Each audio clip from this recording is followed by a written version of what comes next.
Hello.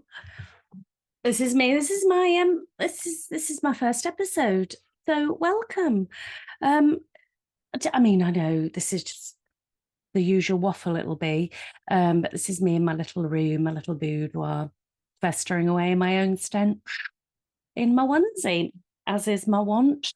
So how's your week been? Well, I'll tell you, I put a call out for you lot to get in touch with me, and I've had a few emails from people. Oh, shut up. This is like my own radio show, isn't it? I feel like Lisa Tarbuck. I bloody love Lisa Tarbuck.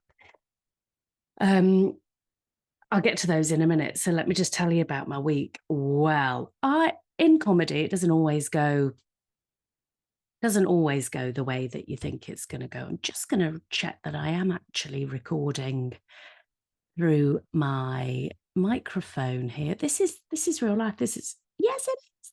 Great. In comedy, it doesn't always go the way that you think it's going to go. You can't be brilliant all the time. And I have to be honest with you, people. Oh, well, I've had a rough week.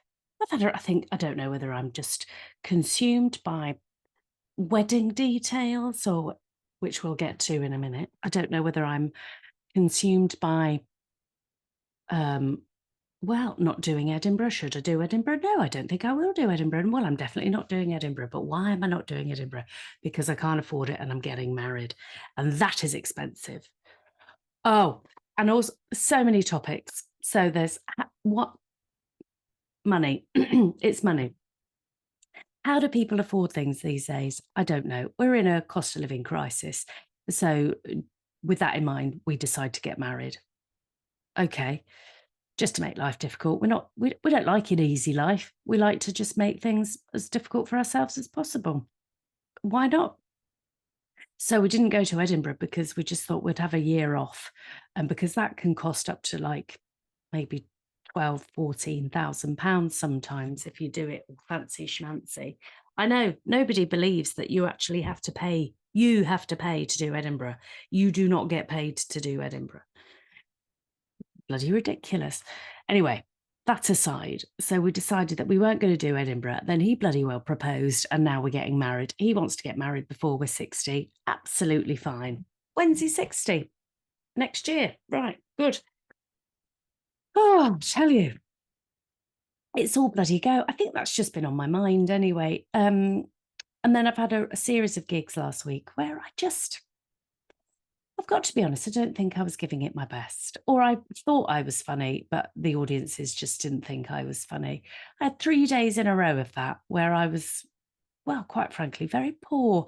And then suddenly you start to lose your confidence a bit. And then you go to the next gig and you think, well, this is going to be dreadful as well. And because I'm a self-sabotager, well, I tell you, I taught myself out of the gig before I did the gig. I went to the gig and the gig happened. And then I got back in the car and I drove all the way back from London, feeling very disappointed in myself. However, the GC was driving.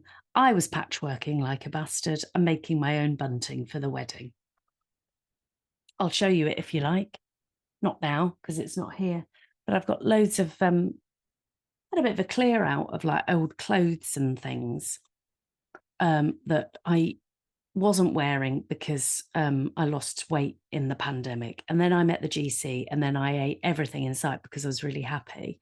And then I've had to get those old clothes back out of storage because I now cannot get in the clothes that I was wearing when I was thin. Bloody trauma, innit? So I'm now making patchwork, bunting out of the clothes I'm now not wearing. And I have to say, I'm just thrilled that I kept the fat clothes. That's all I'm saying. Thrilled I kept the fat clothes. Oh, gosh. Oh, before I do this, right, I went to had a driving experience day yesterday. Now, if you go on my Patreon, you'll see the video of me driving a couple of the cars. Oh my God, amazing. Well, actually, you'll only get the video of me driving a Dodge, which I will release. Well, I went on a driving experience yesterday. Oh my Lord. Well, what a time to be alive. I have to say thank you to the people at PSR Driving Experiences who invited me and the GC to go for the morning to go and drive some cars. Oh, I've had the time of my life. I now, if comedy doesn't work out, which judging by last week, it's not going to, I'm going to be a racing driver. That's what I've decided. I'm going to be a racing driver. I drove a Dukes of Hazzard car, like an absolute motherfucker. I drove a Mustang, 1965 Mustang. Beautiful car. Oh, no powered steering. Wonderful to drive. I couldn't reach the pedals. So I was practically horizontal whilst trying to drive around a racetrack at 2 miles an hour, if that, because I couldn't reach the pedals. And because I couldn't reach the pedals, I was laying flat practically. And then very difficult to see over the steering. Anyway, that was a pleasure to drive. And actually, I was quite pleased that it went slowly because it's a unit of a car. And then what else? Oh, I drove an Aston Martin. Oh, now, for those in the know, they know about my obsession with James Bond. I love James Bond. I love everything about James Bond, apart from the Timothy Dalton, some of the Pierce Brosnan years. Okay, I'm obsessed with James Bond. I love it. So, of course, when I saw on the list there was an Aston Martin, of course I'm going to bloody well drive an Aston Martin because it's the JB, isn't it? Which, incidentally, if you've not seen the last film, furious. You can't kill James Bond. And also, despite what people are saying these days, James Bond cannot be a woman. Ian Fleming did not write the part of James Bond for a woman. Doctor Who, absolutely fine. You do what you do because the Doctor can change and morph into whomever and whatever they want, but not James Bond. No. Well, I got caught out, didn't I, when me and him went to the cinema to go and watch the latest James Bond film. Well, I was fuming. We went on an early morning viewing. I was absolutely fuming. I came out of that cinema and there were just queues of people waiting to see the film. And I've got to be honest, I wasn't really in my right mind. I wasn't really thinking straight, really. But according to the GC, apparently it's not really the done thing to come out of the swing doors of a cinema shouting, "You can't kill James Bond," to a queue of people that are waiting to go in to see the latest James Bond film. Sorry about that, but I really meant it. Anyway, what was I saying? Aston Martin. Oh, what a beautiful car. I don't know how old it was, but it was black and it was lovely. And it had the gear sticky things on the steering wheel. Oh, what's that thing that you can have, when you're in love with inanimate objects? Well, if I had a penis, I would have put it straight up that Aston Martin's exhaust. I would have. I'd have made love, sweet, sweet love to that car if I could have. Beautiful. What an experience. And then I got driven around the track, which is supposed to be 3 times, but they took me around 5 times just to ship me up. A car called an Atom, which looks like an F1 racing car. And I have to say, I was warned that there was a chance I might shit myself. So I did take spare pants. And I did put a sanitary towel on just in case I pissed myself or the shock of it gave me a period, which is quite rare actually, because I'm practically dry down there. Anyway, let me just talk you through this. Well, can I just say thank you so much for all of the people that have sent me in what they've been doing over their week. I'm thrilled that you attended to my request, okay, because we want to know what people are doing. And I'd like to say thank you, Karen Bull, for being the first person to message me straight away. This was last week. She sent me this message. She said she'd had a crazy week. She's found a new house to live in. Oh, and she's hoping that the offer is accepted, right? And well, she's moving all the way from Essex to Sunderland. I'm moving all the way from Essex to Sunderland. Oh, Oh no, first property meant, but I'm not reading this properly, am I? Oh, as you know yourself, I do. The current market for renting is crazy. Well, it's a new place by the sea with a little bungalow. And I tell you what, Karen, can I just say, a change, as they say, is as good as a rest. Sometimes you just need to up sticks and just get the hell out of where you are and go and just have a new scene. And I wish you well. I've cocked up exactly what you were trying to say to me. All I've got from that is that you're moving, and good for you. Do you know what? One year, like many, many moons ago, I just decided I'd had enough of where I was. I was living in Manchester. I'd had enough. I had a trumpet player bloody blowing his bloody what's morning, noon, and night every day above me. Then he bought a piano. That drove me insane. And then one day I just packed up all of my belongings, bunged it into storage, went off to the Edinburgh Festival and thought, well, I'll deal with that when I come home. And then reality struck when I got home because I didn't have anywhere to live. But anyway, it's all worked out fine. All worked out fine. I lived with a friend for a bit, then I met the GC and everything's fine. What can I say? A change is as good as a rest. And Karen, I wish you well with your new move. Oh, she spent most of the time watching the telly. Well, good. Sometimes you just need to do that. Thank you, Karen. Now, for those of you that are aware of the work that I partaked, that I did during the pandemic, I did a few shows called The Playground online with Sarah Millican and Gary and various other wonderful comedians.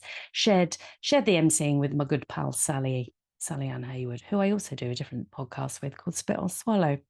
Okay. And online, we met this wonderful man who lives in America. His name was Matt, and he really fully invested in that show. Every week he'd turn up, like so many of you did, turned up every week and was always good value. And Matt's emailed me. He said, oh, I'm so glad you asked because I'm so important. And Matt, you know what? You still are, because for those that are watching this on the video, here's a cup with Matt's face on. Matt was so pivotal in the playground that I made a mug with his face on it. Anyway, if you lot are very lucky, I might do the same for you.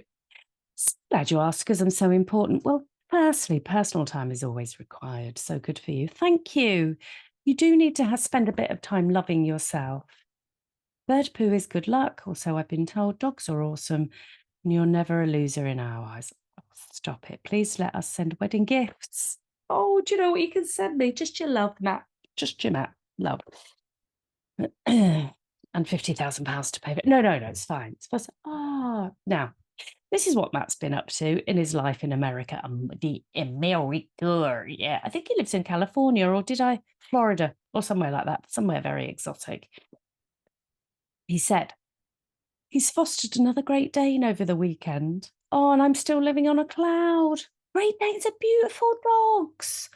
I've got a friend called Gareth who's got a Great Dane called Isaac, and he's such a stupid, stupid dog. He can't work out how to reverse around corners. He got wedged in my staircase once because he couldn't work out how to get out of it. So he just sort of like did about a 48-point turn, just butting his head on the wall every time, and then his ass on the banister and his head on the wall and his ass on the banister. Mind you, we've all done that, haven't we? Oh, well, I want to know what the Great Dane is called. How wonderful. Please send pictures. Thank you. Is eaten from the local chicken shop 3 times.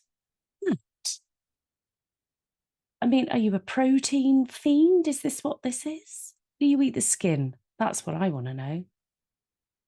Oh, I can't. It's like eating a load of Hyman's. Matt's purchased a motorbike so I can go on trips with my kid. Oh, who is back to living from home? Living from home or working from home? We don't know. Also, just to conclude Matt's email, he says he may have had a wank. Well, thank you. Do you know what? I love that, and not the idea of, because now I've got the vision of you, doing what you're doing in your personal time. Hopefully the dog wasn't there. Anyway, that's weird, but thank you. I need to know the dog's name, please. You can't just tell me that you've got a dog and then not tell me the name or send me a photo. That's very churlish, Matt, but I do appreciate you getting in touch, and please keep me posted on all of the above. Maybe not the wanking. Thank you. Who else has been in touch? Jennifer. Oops, Jennifer Joelle White. Well, Jennifer, greetings to you too.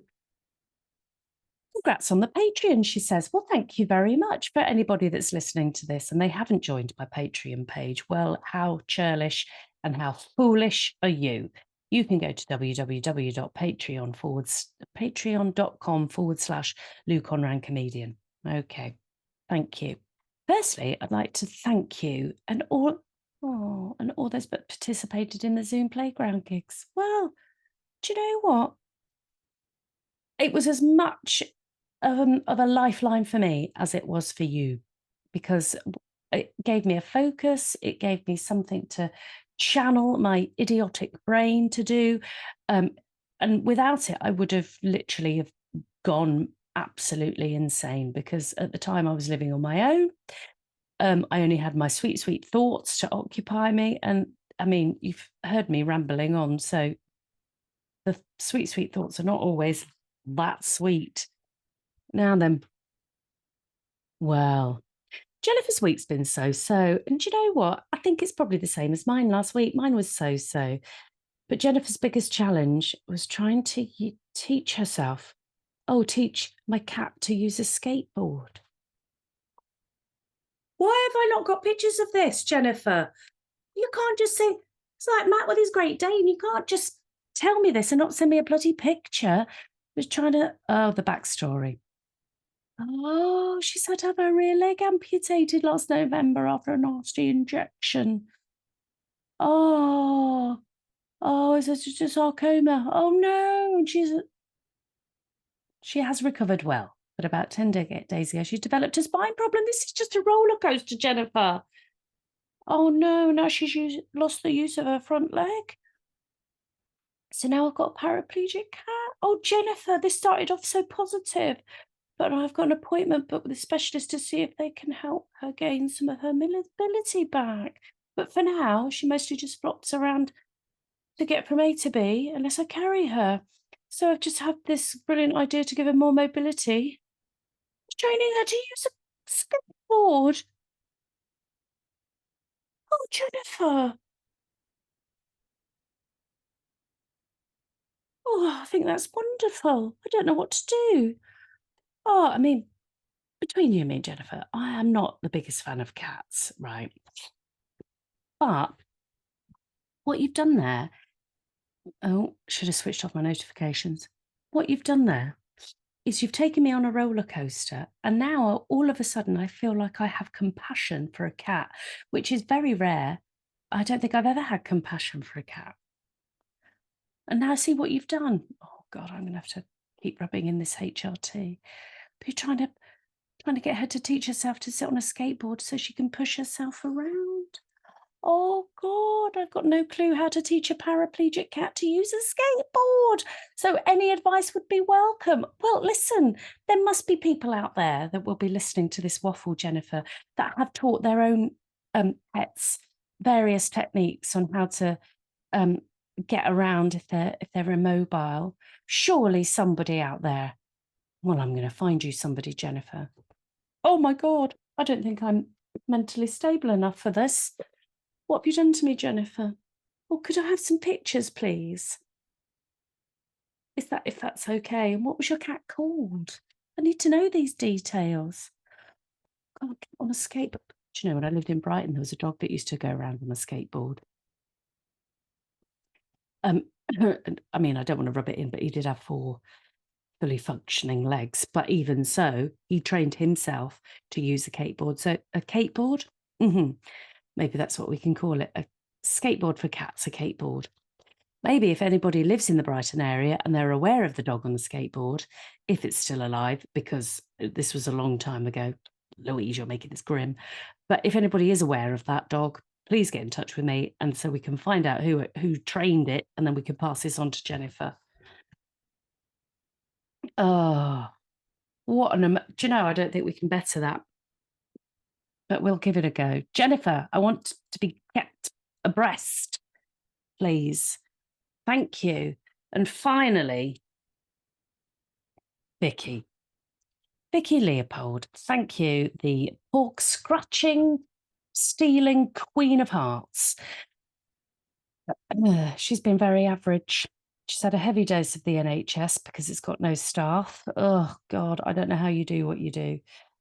Would you ever consider going into veterinary things and maybe helping a lady called Jennifer training a cat to use a skateboard? Just saying. This is Vicky, she changed jobs a couple of months ago within a small team, and now there's 7 of us. When I started, 2 got moved to a different team within the same department, and I've lost another one as she's got another job. And put that together with annual leave and sickness, there's just a meager 2 of us for 5 wards, and they're all complex cases. Vicky, we're only halfway through the week and I'm already delirious. Well, do you know what? There's me moaning about my dreadful week about, I couldn't make people laugh, and you're having to deal with this. Well, I'm very sorry. Bloody NHS, it's just ridiculous. I don't know how you're doing it, because then you can't feel like that you can bugger off, because then you'll just be leaving one person to deal with all of that. Oh, Vicky. Thank you. Thank you for, I mean, we've clapped everybody for the NHS work, but I'm just going to give you a little clap there for everything you're doing. I don't know what department you work on, but it sounds horrendous for you. Sorry. Well, hopefully you'll be cheered up by me. God, how egotistical. I'm so sorry. Yeah. Also last week, I had a wonderful chat with a very good friend of mine. Now, I will be occasionally chatting to people, and I will be introducing them onto the podcast. For you, I mean, you might care, you might not. Who knows? Doesn't matter to me. I love the sound of my own voice. So I had a wonderful chat with my very good friend, Susan Hanks, who is a wonderful, wonderful woman. She has given me the best years of her life. She's been a support to me. She's held my hand through the best of times. She's held my hand through the worst of times. And she's now, after many, many years and working very, very hard, she's now a BBC Radio Stoke presenter. And she's brilliant at what she does. And I had a chat with her last week about how her week had been. So get yourself a cup of tea, put this on pause if you want to, and have a listen to me chatting to the very wonderful Susan Hanks.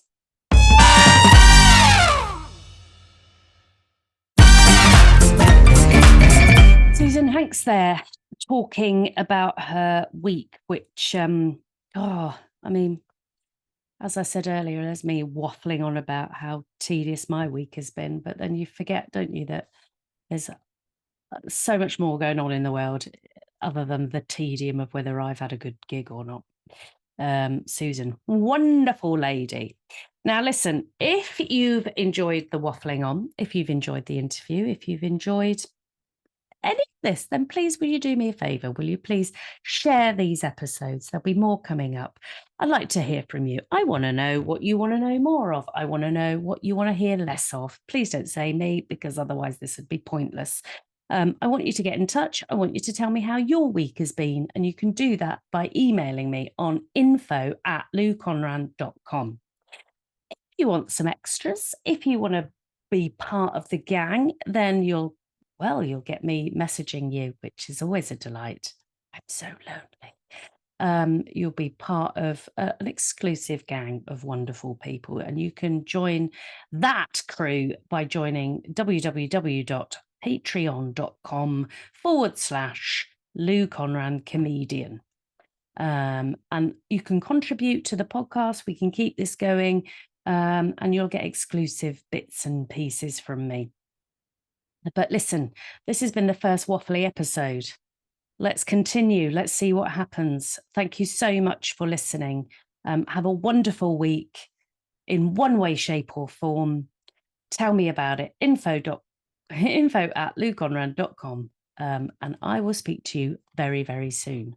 Thank you.